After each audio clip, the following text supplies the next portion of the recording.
the floor to Captain Alfonso Salas Trujillo, General Manager of Grupo Puerto de Cartagena.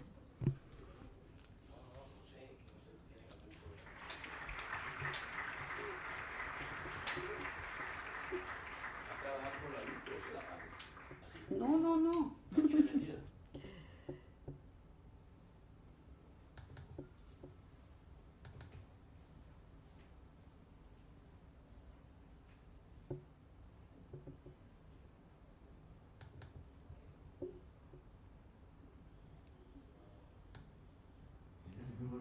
Good morning. This is a wonderful opportunity to greet all the participants. I think that Maria Fernanda has covered the names of all the panel members, but I want to reiterate our thanks to Madam Minister of Transportation, who's here to my left, and the Minister of Transport from Brazil, sitting right next to her, and the Minister of Foreign Trade, Tourism of Colombia, and to all the entities present here. This is a general welcome. I'm sorry, I don't want to miss any names, so I don't want to make a list of names, but Mr. Rafael Diaz Ballard, thank you very much. We are here today thanks to you. Similarly, my thanks to a series of entities from different countries, like Maria Fernanda just said, never before have we had such a large number of attendees as those present here. How many countries, how many people, from what origins, from what backgrounds, with what purposes. I am very honored today here in front of so many people this morning from the industry, from the logistics and port industry, to open an event that has been taking place for the last 30 years. But this is very special today for many reasons. First of all, this event of port experts restarts the gatherings of people from the industry after a pandemic that we've called the Black Swan, a situation that caught us by surprise, that altered the status quo, and made us start thinking differently. This moment imposed many challenges on us, like the need of maintaining our workforce and staff safe and continue providing our services without interruption. It also implied the mobilization of large part of our personnel through different technological platforms, state-of-the-art digital platforms, to allow us to be articulated with the mode of working at home, and also made us accelerate digital systems so that we could continue providing outstanding services to our clients in learning how to manage our companies remotely, thus guaranteeing good results to our stakeholders. All of this in the midst of the different temporary conditions, bad times, and difficulties that arose through this time, the changes in the volumes of trade, the origin and destination of the cargo, the way how they were produced and consumed, which at some point marked a certain definition more towards Asia than towards the West.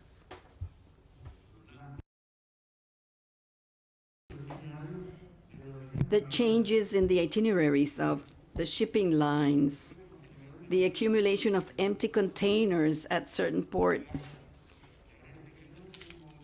the spreading of the disease, restrictions in mobility, the increase in tariffs, and many other issues that we all are familiar with.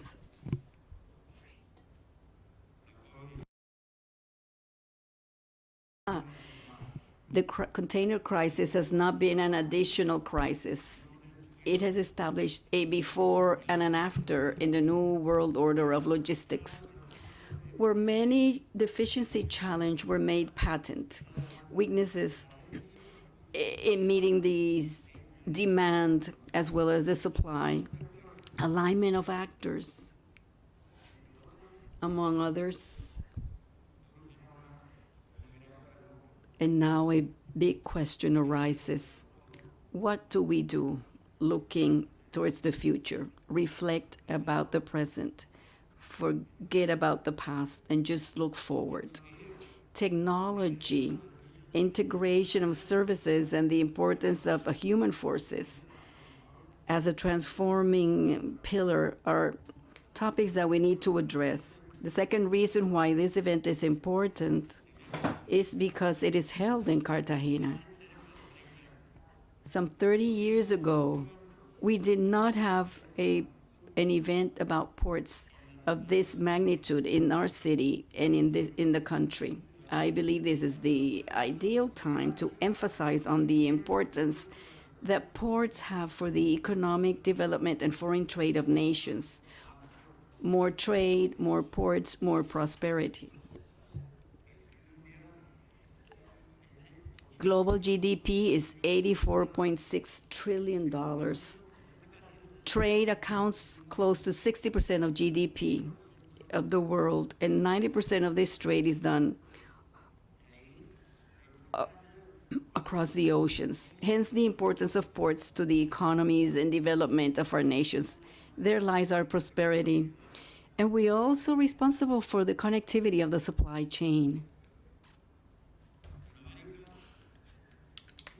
In America and the Caribbean, this was the birthplace of port activity in the 16th century. So much so that a small island in the Caribbean, very small island, was more important than this New York stock market. Cartagena has also been historically first a port, then city, and so was recorded by Rodrigo de Bastidas. Its bay, with very good conditions for maritime transport and port activity, was the core of foreign trade of this country for centuries, and the economic development of the region has revolved around this. Today, we have in the Bay of Cartagena not only our own terminals, but 52 additional port activities in foreign trade, articulated with an industrial zone that has become the exporting pole of Colombia. Through the port of Cartagena leaves more than 60% of the exports of 50 million Colombian citizens. Transshipment is very important in Cartagena. We are a large transshipment point for many shipping lines that visit more than 140 countries in the world. This is so recorded in documents by UNTAD and XXIX, which show all of these figures that I've just mentioned. Our bay, essentially a maritime bay, but also with connectivity via the Canal del Dique to the main river artery of Colombia, the Magdalena River, which will continue strengthening through this medium to continue adding value to Colombia's foreign trade and prosperity of our people. May this be the moment to say that just like in the 16th century, Latin America and the Caribbean, in its economies and ports were the platforms of foreign trade, the rebirth of trade to quickly and effectively recover the challenges and to improve our international scenario. And the third reason for which I am very grateful for this event is given the multiplicity of actors that are gathered here today.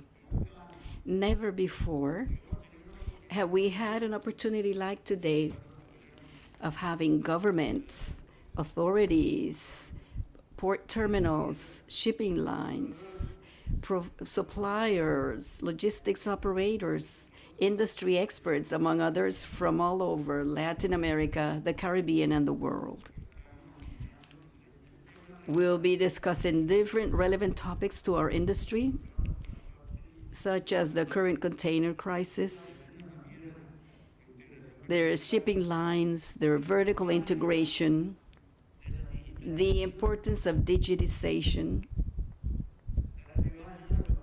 the relevance of the environment and sustainability of the companies, the recovery of the cruise industry, and the need for collaborative work among all the actors to overcome the upcoming challenges.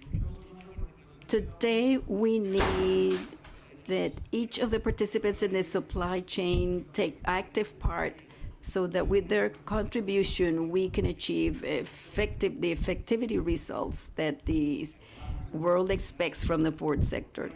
In addition, port terminals, don't forget and don't set aside their growth projects and goals. They need to put in more efforts and more capital and financial support, because the investments for the future will be even more demanding than those we had as a commitment in the past.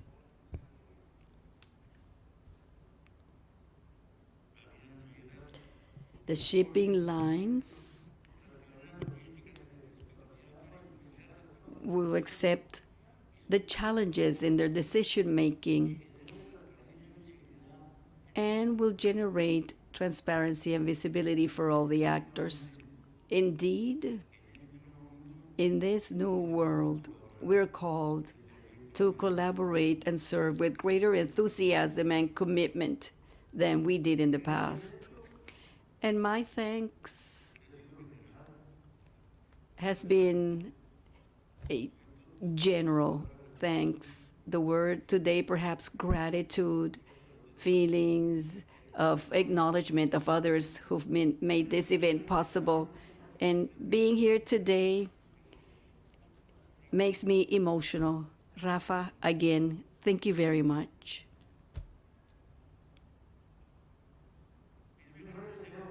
My best wishes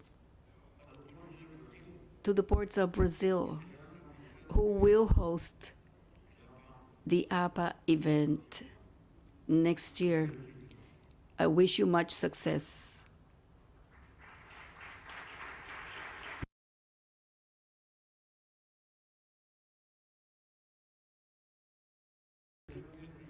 A special invitation in Cartagena to make of this an opportunity, a space where ideas flow, where discussions are enriched, and there will be opportunities, future opportunities for all. I'm so happy that we're all here to share experiences, lessons learned, and upcoming challenges, and to look at the future with optimism. The past is behind us, and our responsibility now lies in reflecting about the future and acting upon it to make it soon and effective, to assume challenges and achieve results. Thank you very much. God bless us all.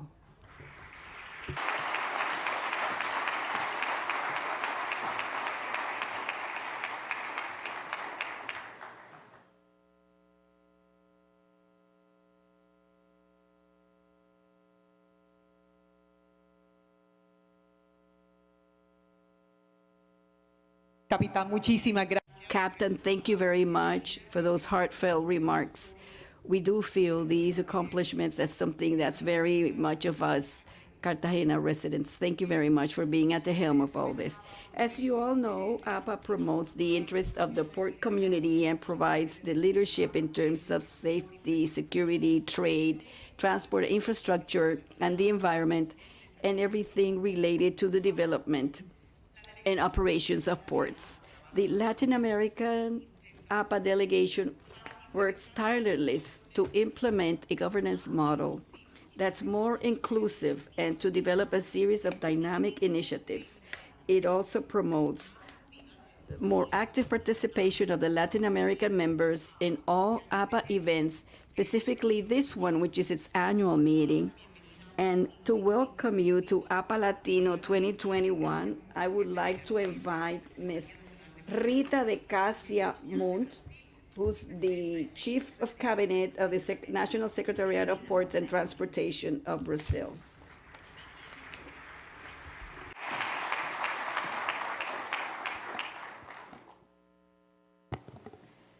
Olá. Permitam-me falar em português.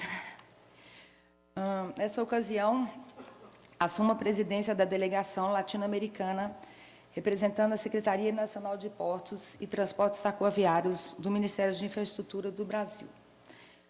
Durante o mandato que se inicia, pretendo trabalhar no sentido de fortalecer a atuação da Associação Americana de Autoridades Portuárias na América Latina. Em nome da Delegação Latino-Americana, manifesto minhas boas-vindas a todos os representantes das autoridades de governo, Estados-membros da APA, das autoridades portuárias nacionais, das empresas, das indústrias, das fundações, das instituições portuárias e dos novos membros da APA, que estão presentes aqui no 29º Congresso Latino-Americano dessa associação. Igualmente, saúdo a todos que nos acompanham virtualmente, por meio das plataformas de acesso. Não poderia deixar de ressaltar e agradecer o excelente trabalho realizado por todos os envolvidos na organização deste evento. Agradeço ainda o inestimável convite para compor a mesa de abertura. Nesse sentido, cumprimento o capitão Alfonso Salas, diretor-geral do Grupo Puerto de Cartagena. Ao nosso querido Rafa, coordenador de APA em América Latina. Mário Cordero, diretor Ejecutivo do Porto de Long Beach e presidente do Conselho de Administração de APA. Christopher Connor, presidente e CEO de APA. Andrés Cárdenas, vice-ministro de Comércio Exterior da Colômbia. E Ángela Maria Orozco, ministra de Transporte de Colômbia. Tenho a honra de representar e homenagear as mulheres na composição dessa mesa, juntamente com a ilustríssima senhora ministra. Nessa oportunidade, relembro que o acesso das mulheres a posições de liderança no setor portuário vem aumentando ao longo dos anos, embora ainda reconheça que existem muitas dificuldades. Assim, homenageio aqui todas as mulheres presentes e todas aquelas que exercem funções no mundo dos portos.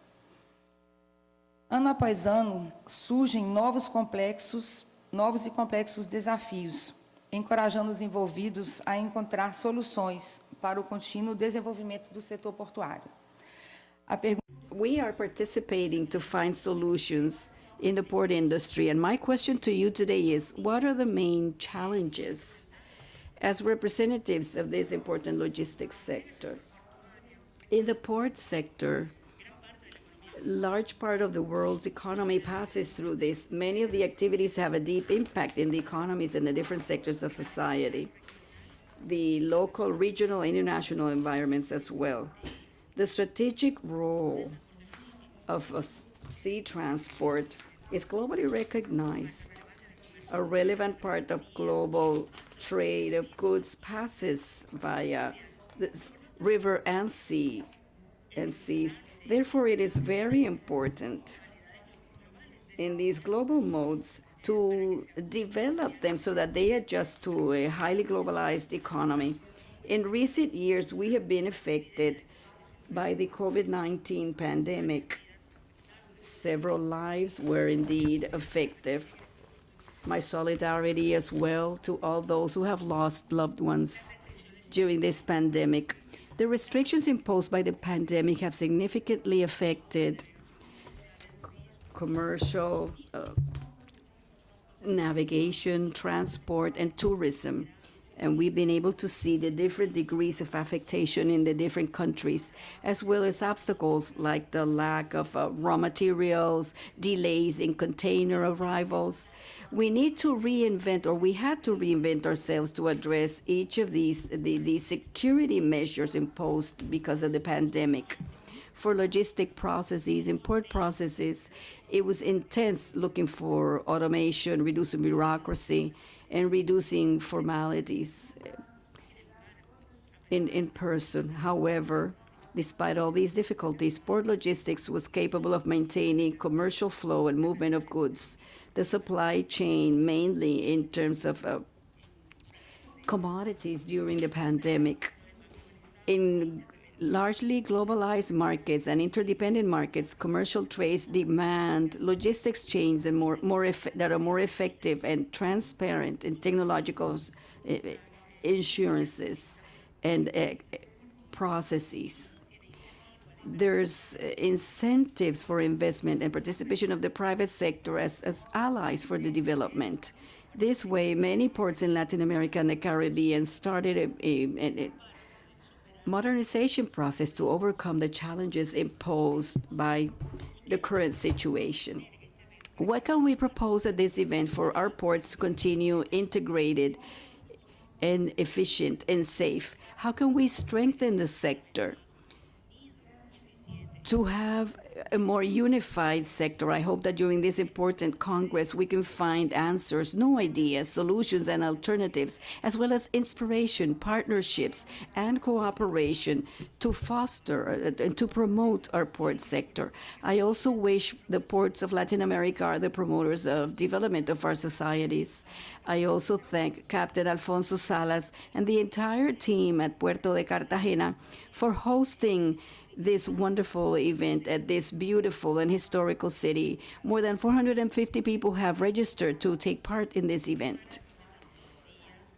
To complete 2 days of conferences that will be shared by industry experts. I think this is a very important moment to reestablish contacts and to strengthen our commercial relations.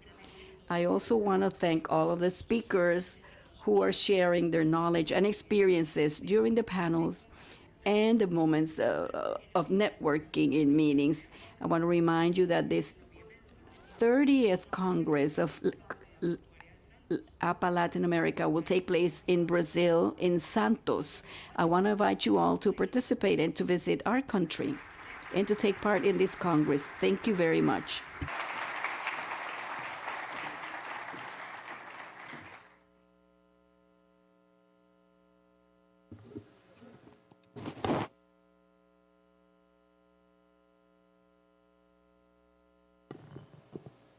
Muchísimas gracias, señora Cássia. Thank you very much. APA creates connections of wonderful networks and unlimited opportunities for sharing lessons learned and improved practices with industry colleagues.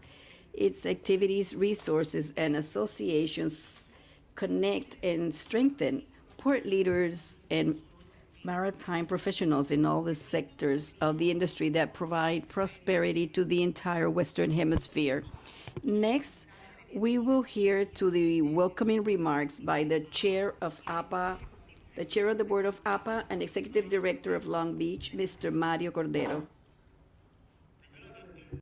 Me van a tener que disculpar que no.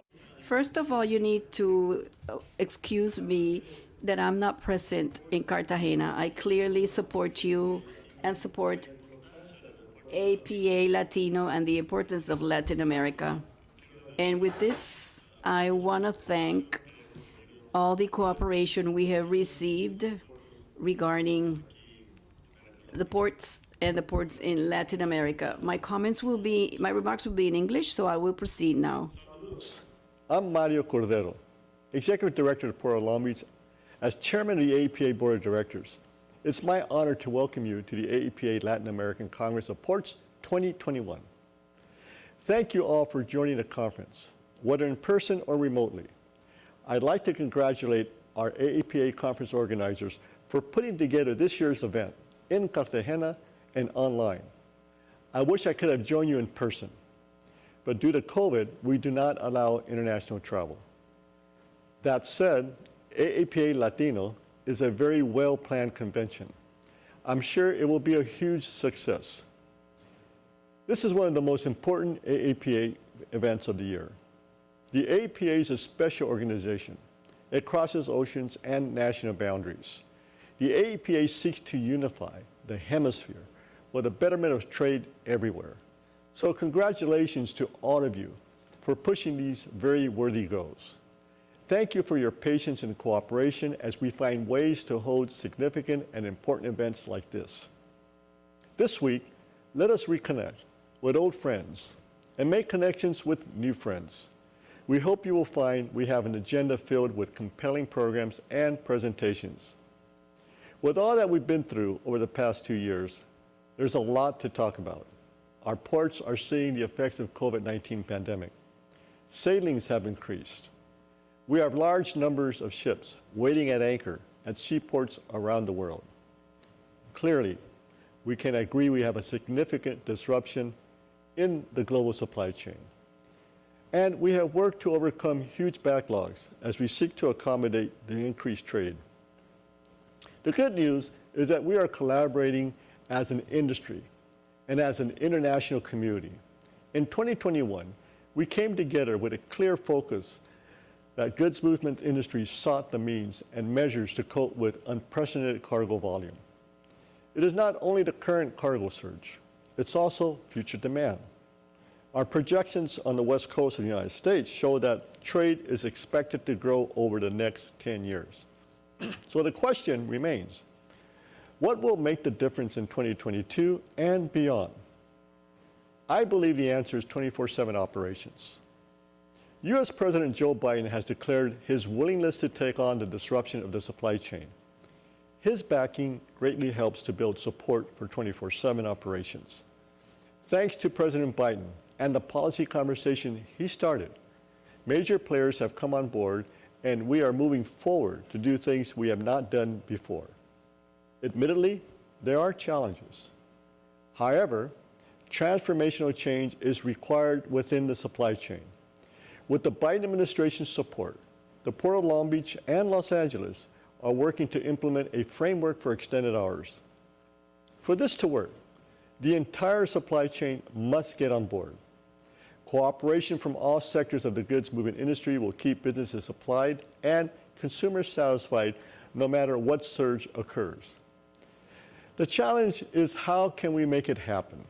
How do we address the legitimate issues behind why the supply chain doesn't already operate 24/7, especially at the nation's largest port complex? This is important to maintain our continued economic recovery. Many of the supply chain challenges we are witnessing were already occurring prior to the COVID-19 pandemic, but now they have intensified. We must continue to develop immediate long-term solutions. This includes data sharing information, improving collaboration, and strengthening national freight policies. We need to realize there is no longer an off-peak period for global shipping. Ports in Asia have operated 24/7 for years. Consumers place orders around the clock with a single click. They expect delivery within days or overnight. The transition won't be fast or easy, but the national supply chain must collectively commit to working 24/7. This will improve freight movement and reduce delays at our nation's ports. Along the way, we must always continue to honor our commitment to the environment. We are working in Long Beach to find ways to reduce the impacts of port operations on our neighbors and on the planet as a whole. I know that you share the drive to show our communities that we can grow green. There have been many times when our industry as a whole has been faced with dramatic challenges. This is one of those times. The AAPA and this industry have shown that together we are stronger. One thing we all have learned is that the need to be ready for any eventuality is important. At the AAPA, we believe collaborating is an industry, or as an industry, is the only way to meet our shared challenges. Therefore, I would like to thank you for being part of the American Association of Port Authorities. We are committed to listening to you, working with you, and overall, always improving the AAPA. As I see it, when we collaborate, we succeed beyond all expectations. With this conference, we have an opportunity to collectively consider the challenges that we face now and in the future, an opportunity to further our Western Hemispheric partnerships. I know it's going to be very productive few days for all of us. Bienvenidos a la APA Latino. Gracias.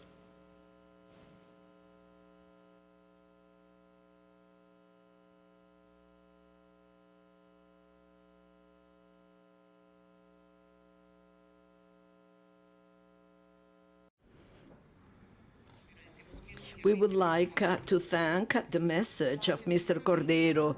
The American Association of Port Authorities is the unified voice of the ports in Americas, and it represents more than 130 port authorities public in the U.S., Canada, Caribbean, and in the whole Americas. For more than a century, the membership of AAPA has empowered port authorities and their allies in the maritime world in order to satisfy the needs of global customers and to add value. Its events, resources, and associations connect, inform, and unify the leaders that offer prosperity throughout the Western world. We are going to listen to the address of its CEO, Christopher Connor.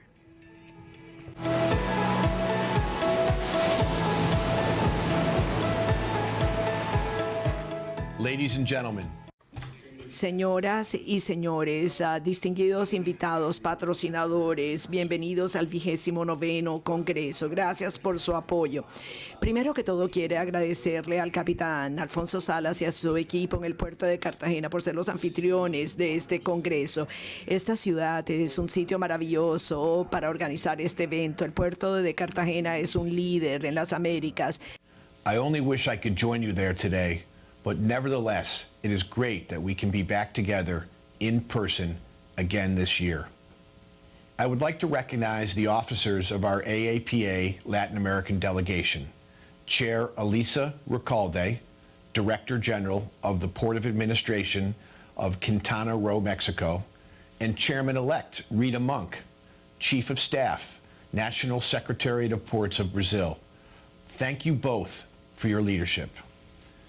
The AAPA Latino Congresses have become the most important regional gatherings of the port industry. These events attract delegates from more than 30 countries worldwide and address topics of global significance. The Congress of Ports serves as a unifying force between our Latin American members. The expansion of the port industry in this region is a driving force of global economic growth. In our association alone, Latin America is home to the second largest contingent of our member organizations. And over the past 2 years, we've seen that 25% of all new members have joined from this area. In addition, during the height of the worldwide pandemic, the port industry in Latin America demonstrated an immense show of resiliency, staying open to support the demand of the supply chain while maintaining safe and healthy work environments for their employees. When maintaining operations in an ever-evolving landscape of obstacles and disruptions, the need for efficient and adaptive operations is critical, and the Latin American port industry has clearly demonstrated its exceptional capabilities facing these challenges. During my 2 years as President and CEO of AAPA, the association has worked with determination to deliver increased value to our members and to raise awareness of the importance of the port industry to constituents throughout the Western Hemisphere. At the 110th Annual Convention in Austin, Texas this past September, our association took further steps to modernize our governance policies, streamline the U.S. members' due structure, and seat its latest slate of the Board of Directors. Over the next few days at this Congress, you will have the chance to hear from experts, strategists, and practitioners sharing their insights and forecasts on topics of global significance relevant to the port industry. While technology has been bringing people together from all over the world on video calls, nothing beats the value of being together in person again, face to face. This event also offers a great opportunity for networking and engagement with your fellow colleagues. And when you're taking a break from the sessions, please check out all the latest products, technologies, and services that will be showcased in the exhibit hall. The Congress this year includes a vast display featuring many integral suppliers of the industry, so don't miss out on seeing everything they've got to offer. Our exhibitors are the foremost experts and providers to the port industry, so invest some time in the exhibit hall to get a sense of what the future holds. Also, be sure to join the visit to the Port of Cartagena. On this tour, you'll get to see firsthand the facilities and operations at work and hear directly from the port and terminal representatives themselves. Every year, the program and location for the Congress has been carefully selected to offer attendees the best possible experience. This year's Latin American Congress is no different. I encourage you to make the most of your experience at this event. Thank you, everyone, for being here today, and thank you to our generous sponsors. I wish you all a successful Congress, and I look forward to seeing everyone next year in Santos, Brazil. Thank you.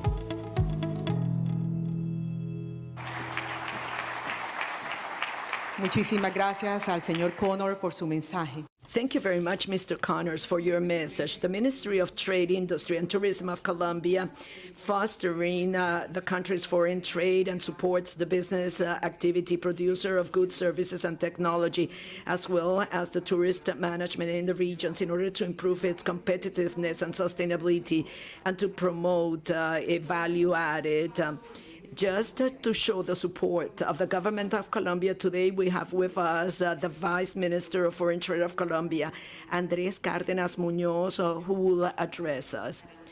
You have the floor, Minister.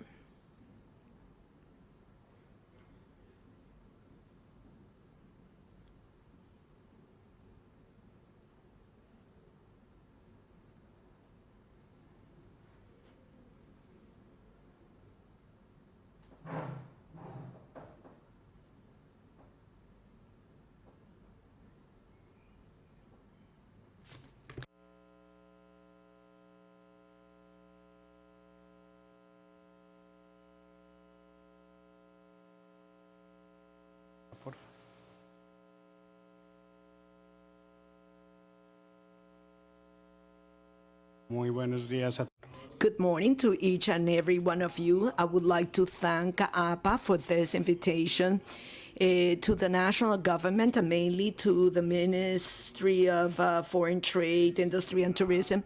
It is an honor to be here. I would like to greet Captain Alfonso Salas, CEO of the Grupo Puerto de Cartagena, Ángela Orozco, our Minister of Transportation. I also would like to greet Rita de Cássia, President of the American Delegation of AAPA, Mario Cordero, is CEO of the Port of Long Beach, to the members of the Board of Directors, Christopher Connors, President and CEO of AAPA. And having said this, I would like to address you from the trade sector. As it was mentioned by Captain Salas, how 90% of the world's GDP takes place in the port operation. He was highlighting that it was 90%, that 59% of the world's GDP is accounted to trade. And if you bring these figures to Colombia, it shows a reality. First and foremost, the port operation accounts for 97% of foreign trade, which is greater or higher than the world's average. However, we see that foreign trade accounts for 34% of local GDP. In other words, it is much lower than the world's average. These two realities, as a Ministry of Foreign Trade, it makes us rethink about having a balance in the importance of foreign trade within national income.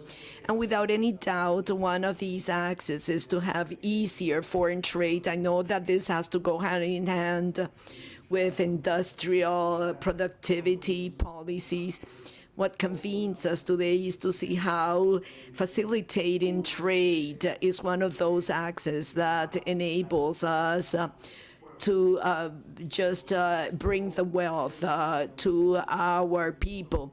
Hence, this event in Cartagena is so important. First, because we know that it's a regathering after a long time in which people from the logistic operation and the port operation in North America, Central America, and in Latin America, they get together again. And it is indeed the opportunity in order for this administration to share the achievements during these 3 years of administration and also the challenges that we have ahead of us. As to the achievements, I would like to underscore many things that we have attained through the policy of facilitating trade that was adopted by this administration. It was ratified through the adoption of the Trade Facilitation Agreement of OMA by Colombia in 2020. And from this angle, we started working in the articulation with different Colombian authorities in order to attain some of the achievements that I'm going to mention shortly. First, we have expedited inspection logistic process and also control by the entities. Our health authorities, our tax authorities, our drug fighting authorities, and with this we have been able to save from 3 to 24 hours, and this has been quite significant for Colombia because in Colombia port inspections have been quite a hurdle for our country. Customs digitalize many processes. We have reduced the physical inspection by our drug control authorities using permanent scanners in all our ports. And I'm speaking about my main ports, Cartagena, Barranquilla, and obviously Buenaventura. Moreover, we have to speak about the single foreign trade window. This has been the way in which we have achieved the interoperability through the use of platforms of different entities participating in this port operation. And this has been attained this year with the interoperability with 9 entities that are part of these health, tax authorities, and many other surveillance authorities. We have been able to issue minutes and certificates by the authority in 1 day.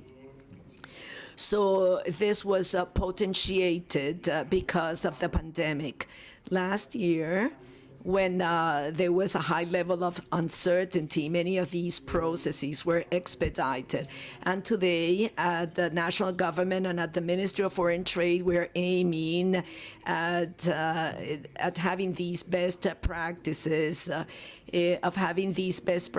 more effective, to start with a higher level of trust, digitizing documents that even though they didn't respond to the policy or the regulation then, but it was like force majeure, we had to maintain this.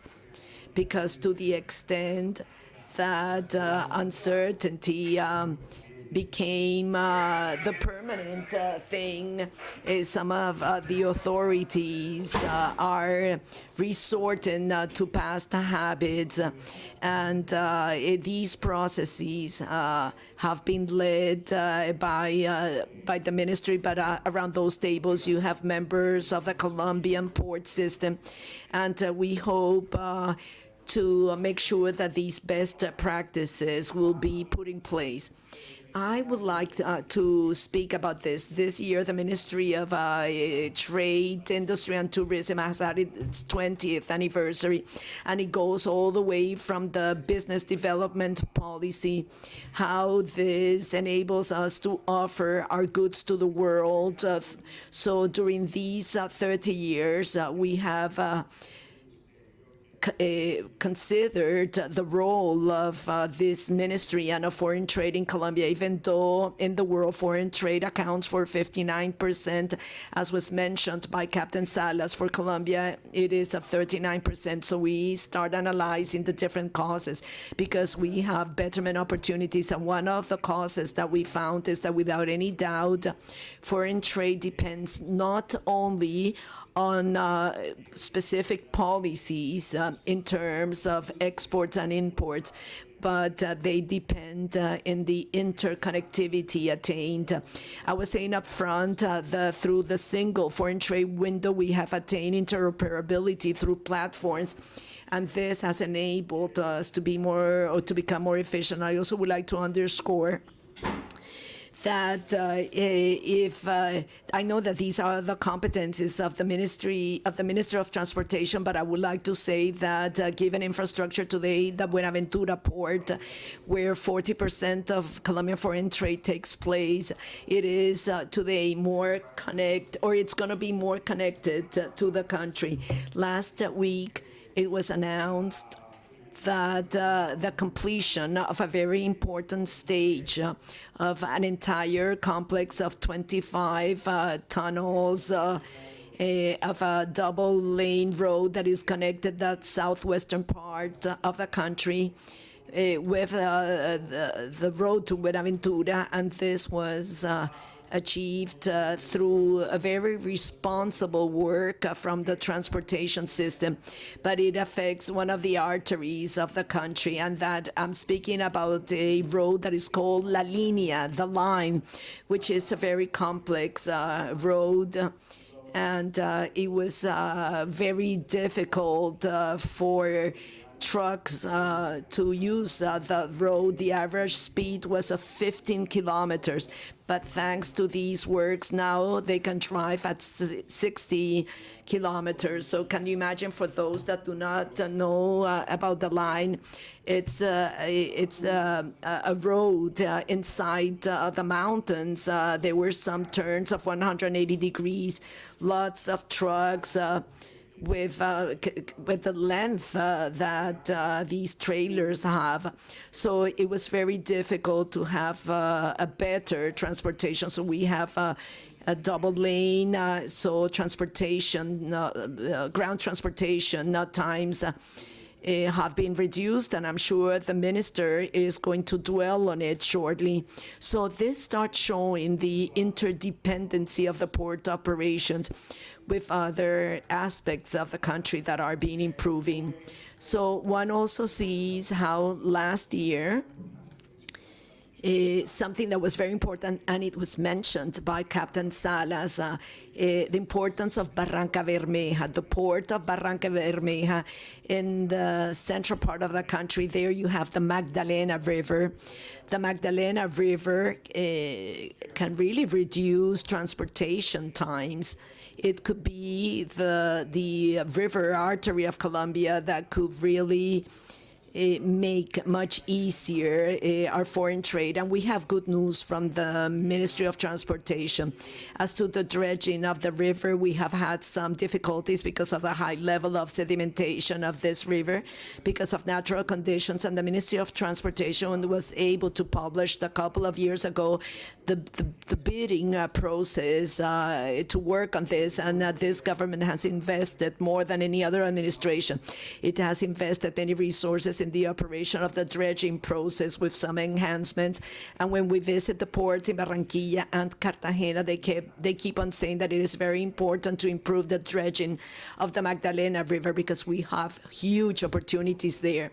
Because the ports of Colombia, and that's something that we have always heard in Barranquilla, the ports are registering historical records as to the exit of containers, but they could even export more, not only because of the container problem worldwide, but also because of the Magdalena River. So this makes us think about the other part. We've talked about technology, we've talked about the government, but now we have to see how can as ports, as user of the system, how can we save or have savings and to have an understanding on making much easier the operation in order for the Magdalena River beyond the dredge will be useful when they connect with ports in Barranquilla or ports in Cartagena. How can we have a more effective operation there? By, for example, removing certain paperwork that is not necessary, and this could make trade much easier. It could be less expensive, and it could be quicker for the country. I think that we have a vast amount of opportunities there. I like when the CEO of AAPA was talking. He was talking about the challenge of the 24/7 operation. So that's the vision they share with us from North America, and that's something that we must achieve. But when we land the opportunities and here in Cartagena, and we can be talking to the port of Cartagena, to the port of Santa Marta, how can we get together in what's left of this administration, and how can we look for efficiencies in order to have a better connection between river transportation to export the goods, to have the Magdalena River operating not only through dredging, but through making some processes easier, and mainly how can the foreign trade it could become a leverage for Colombia's and the region's economic recovery. So I think that we have to really make good use of the opportunity of this event. We have over 560 people from different countries. The dialogue is just starting, and as my predecessors have said, we really thank you for selecting Cartagena as the venue for such an important event. And hopefully we can continue sharing more things during this morning.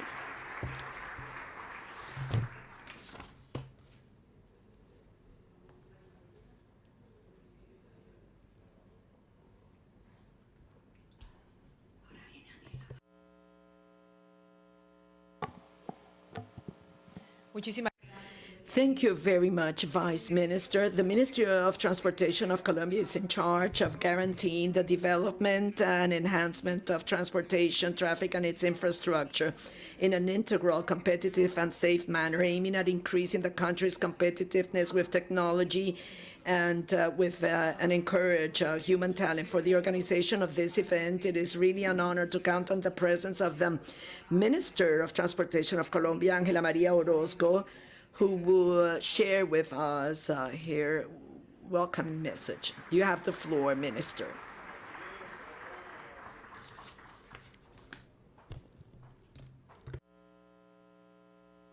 Bueno, quiero dar un Okay, special greetings to Captain Alfonso Salas, General Manager of the Grupo de Cartagena, Andrés Cárdenas, Vice Minister of Foreign Trade of Colombia, Rita de Cássia, head of the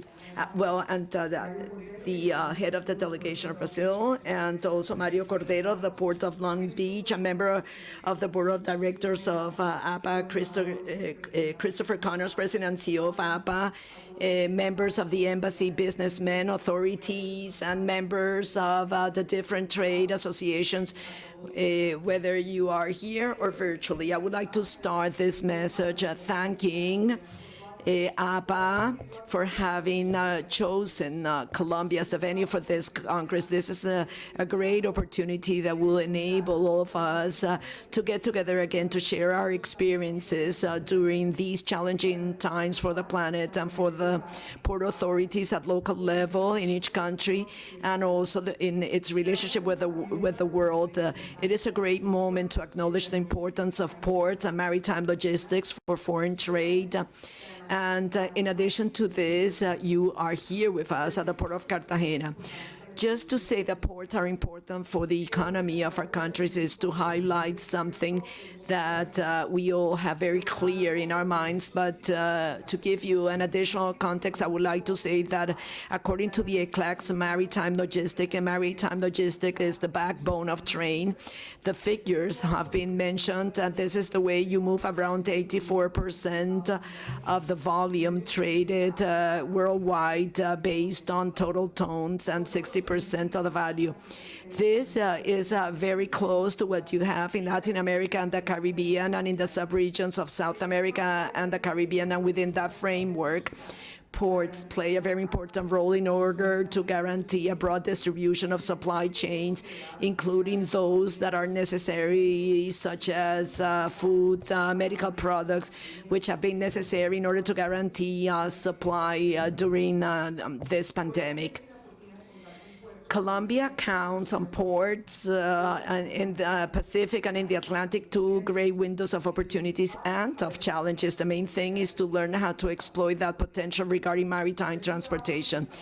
We are focused on this work, mainly taking into account that in the Global Competitive Index of 2019, given that Colombia was not measured last year because of the pandemic, if you recall, this index measures a small group of countries. However, in this index 2019, our country was ranked 57 among 140 economies, increasing 3 positions when compared to 2018, and it is the 4th country of Latin America after Chile, Mexico, and Uruguay. As part of this result, it is worth mentioning that Colombia is ranked first as to the connectivity indicator to the global network, and the 4th when it comes to port services. Hence, the port system of our country has set as an objective to continue increasing its competitiveness and efficiency levels and its commercial position in the global market. In order to achieve this, during recent years, we have studied and developed different management models and governors of the port system, combining public and private models aiming at efficiency, efficacy, and sustainability of its operation and investment. So during the year 2020, the Ministry of Transportation, together with Universidad de los Andes, conducted a study on port governance, and this work is aligned with our National Development Plan 2018-2022, a logistic agreement for competitiveness and regional integration. This work is one of the main input to update the Colombian port policy.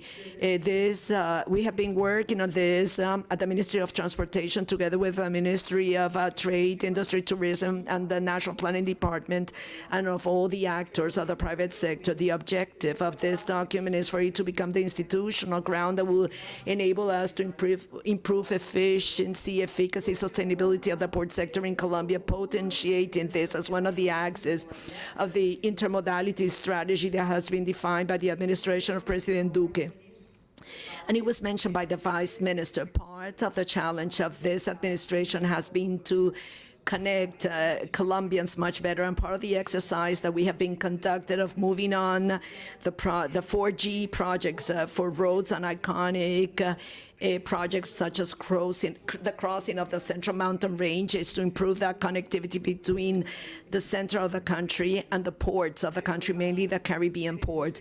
But we also need to have a port policy that provides guidelines that will help promote mother institutionality and promote the development of the port sector under a vision of intermodality and with a long-term vision where you will really make a reasonable use of resources and of the coastal infrastructure complying with what's part of Article 2 of Law 1st of 1991. It is worth reminding you that with that law, the port concession system was introduced in the country, thanks to which we have had a development of ports in Colombia during the past 30 years. Actually, we're here the port of Cartagena, which is our host, and the idea is to really take advantage of the benefits of this law, and which enable the growth of the ports in Colombia. After sometimes that were not that positive for ports development.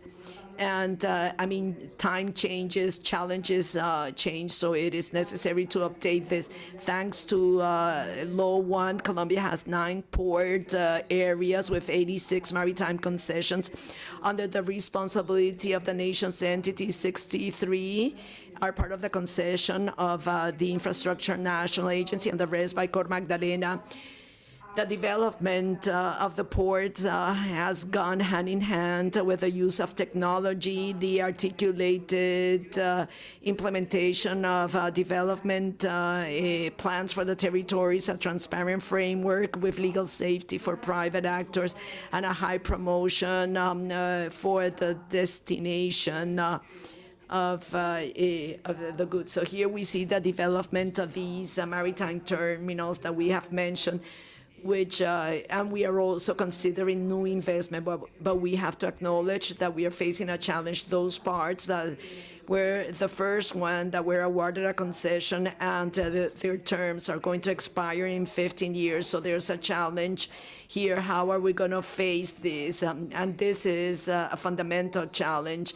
And for this reason, we have wanted to work with all the stakeholders in Colombia in order to design a roadmap. We want to consolidate this with a port policy that we are consolidating in order for this to be a document that will take into account needs, challenges, and the potential of the country's ports. As a sector, and during this year, we have been holding joint working tables with all the trade associations, all the actors. We've called them non-compes roundtables, where we're consolidating the best practices in the execution of the port concession contracts. And we have been working on elements that make a part of this policy that I would very quickly like to mention. Institutionality and governance, an important one, and the study by Universidad de los Andes is part an important part or input to this, regulating the tariffs, physical and environmental ordainment and zoning, which is critical to optimize the scarce resources the country has in terms of development possibilities, review and adjustment of the counterparts, policy to promote competitiveness of the country, which I think is the most important, and an analysis of the economic incidence of port concession contracts. And here I'm referring to alternatives. In fact, ECLAC has also helped us with a study that proposes different alternatives that are going to allow us in the coming years to establish guidelines so that the next administration makes the final decision. If we talk about a reconcession or reversion, I think it's very clear that in Colombia we're betting on private operation of the ports. It is very clear that in Colombia we don't want to operate the ports as a government, as an administration, but it implies those challenges of large port associations that used to be belong to the government that were privatized and today are the heart of this port node, and are seeing the termination of the concession terms authorized by the Constitutional Court. As I said, this document, this update is going to include inputs and tools around all these topics. We understood it was a responsibility and an obligation because whereas this termination will not take place in 10, 12 years' time, we need to build this roadmap that will allow the next administration to approve laws if necessary or to find the necessary legal mechanisms for this. Now, our goal is to present, yes, this is policy to the COMPES for consideration in early 2022 to consolidate the intermodal strategy that we have been developing, ports, airports, and railway. And yes, this is one of the largest projects of the coming years, including the PPP of the Canal del Dique, whereas it's considering a conservation of the environment around all this. It also seeks to protect the Bay of Cartagena as one of the most important bays and maritime ports of our country. I think this is a project that will be ready for bidding in the next 8 to 10 years and will be awarded during this administration. And we know it's been fundamental, and there's large players from the city who have promoted this project for many years. Now, in the structuring and developing of this policy, we've also considered the changes that took place in the world and the last year and a half, especially given the pandemic, isolation, the closings, and other contingencies implemented by other countries to face COVID-19. forced us to adapt and change the way things were done. Ports in Colombia never stopped activities because this was essential to continue supplying this country. This effort we're very thankful for, as well as for the development of safety protocol, security protocols, including given the temporary reduction in levels, given the suspension of different routes in countries with which Colombia has trade agreements. The challenge is now to capitalize the adjustments and the innovations that occurred during this period. It's to potentialize, understand, we were able to digitize and expedite process given the need, and this shows us the capacity of incorporating this as a long-term policy. Technology obviously became a very important ally, and we need to deepen the development of tools that continue promoting this. And I would like to share a positive experience that has allowed us to improve efficiency in port activities in the country, which is that we've developed a series of tools, information tools, to follow up the establishing of appointments and vehicles at Colombia's port terminals. These tools, known as Insight, allows us to make public policy decisions, also facilitates accompanying by the superintendents of transportation, but also it enables better articulation of the different transportation modes, generating efficiencies for all the actors, and also allows a reduction in operating times. All of this is done thanks to the report of information servicing cargo vehicles entering and leaving port facilities for loading and unloading cargo. And given the good results, the Ministry of Transportation is working on improving this tool and also to facilitate the development and adaptation of present systems to the new standards for the reporting of information, working directly with the ports. You here, the ports of the country, the Port of Cartagena, have been our great allies in setting this tool in motion, which is not new, but had not been rolled out. Another challenge is to continue working in articulation and committed to increase maritime trade and international trade. We know that our ports are ready. It was demonstrated during the pandemic. The figures of cargo movements this year have shown this. In the first 6 months, we saw a decrease in 11% in port traffic in the Caribbean ports, and another large percentage in the Pacific. Now, at September this year, things have changed. The Caribbean terminals, we see a 4% growth with respect to last year. We can say the recovery of the sector is advancing and needs our work to overcome the still existing challenges in terms of traffic growth, tonnage moved, increase in freights, lack of containers.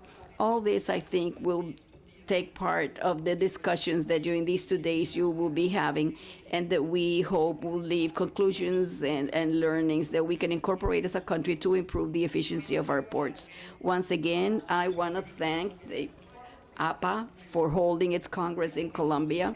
The conversations, this meeting, the debates and discussions that will take place during these 2 days will be inputs for a sector that is very important, not only to the economies of all countries, but also for global economy. We are continuously adapting. We were able to address a situation never before imagined, like the pandemic, and we continue committed and determined to consolidating a port activity that is a fundamental pillar of competitiveness and the development of Colombia, and that somehow will complement that intermodalism policy that this administration is betting on and is so necessary to improve Colombia's internal connectivity and the connectivity of Colombia to the world. So we hope these 2 days will nurture all of us and provide input so that we can continue building amongst all actors that revamping of the port policy that will allow us to have a guideline for the future and the challenges this sector faces. Thank you very much to all.